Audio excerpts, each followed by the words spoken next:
I've got a couple of Retina display MacBook Pros here. The left is a base model, so 2.3 gigahertz i7 3615 QM, 6 gigabytes of RAM, 1600 megahertz, 256 gigabyte flash storage, and they both have the NVIDIA Kepler 650 GT with 1 gigabyte of dedicated RAM. And then on the right is the higher end model, 2.6 gigahertz i7 3720 QM with 16 gigabytes of 1600 megahertz RAM, 512 gigabytes of flash storage, and I believe they're by Samsung, and it has the same GPU as well. So I'm just going to run a couple of benchmarks on each of them, and obviously this has been done before, but I just wanted to do it myself. Here's a look at the system information for the base model, and these are both mid-2012 models, not early 2013 models, and so that's why they are 2.3 gigahertz and 2.6 gigahertz instead of 2.4 and 2.7, but they're very similar. So this one has 8 gigabytes of memory and 256 gigabytes storage, and they both have the same graphics.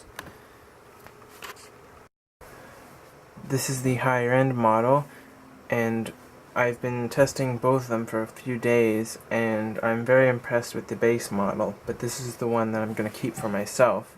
This is the 2.6 gigahertz, and it turbos to 3.6 gigahertz Ivy Bridge i7.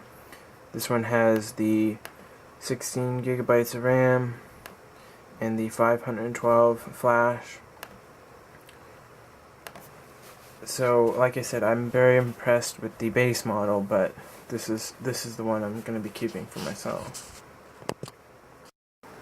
Here is Cinebench 11.5, and I'm going to run CPU test for each of them.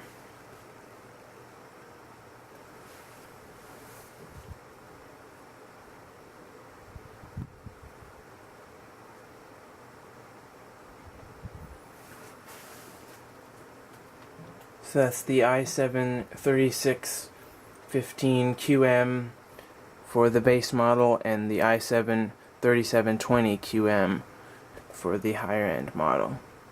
And they both have 6 megabytes of cache, L3 cache.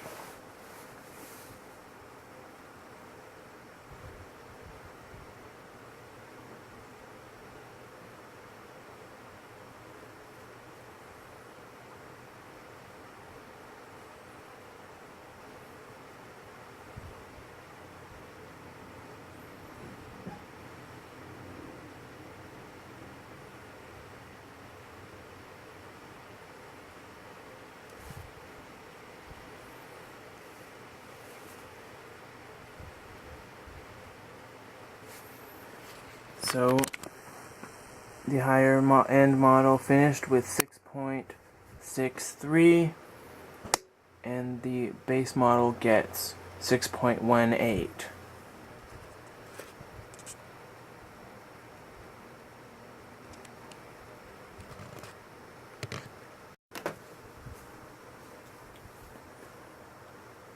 So on the base model there's 256 gigabytes of flash storage, and on the higher end model there is 512 gigabytes of flash storage, and I believe they're both Samsung, but I'm not entirely sure. So the base model is getting 409 write, 449 read, and the higher end model is getting 411 write and 473 read.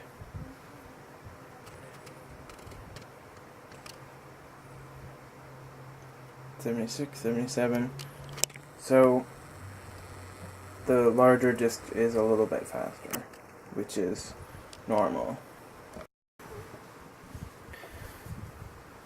This is Geekbench 2, and I'm just going to run the Intel 64-bit on both machines.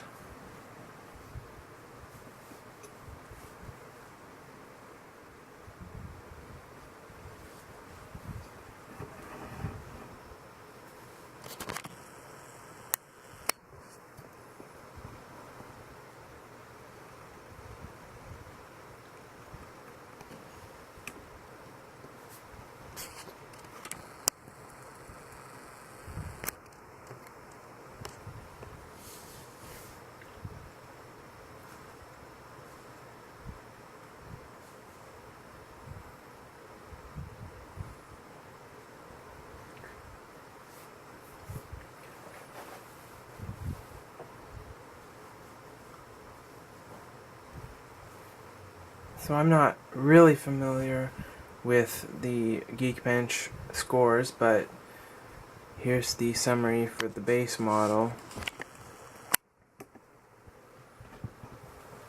12,012.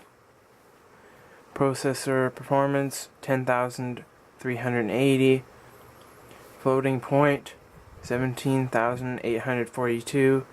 Memory performance 6,730. And memory bandwidth 7,886. And then for the higher end machine, 13,064 total. Processor 11,344. Processor floating point 19,642. Memory 7,081. And memory bandwidth 8,030. So that's the two machines and the Geekbench results.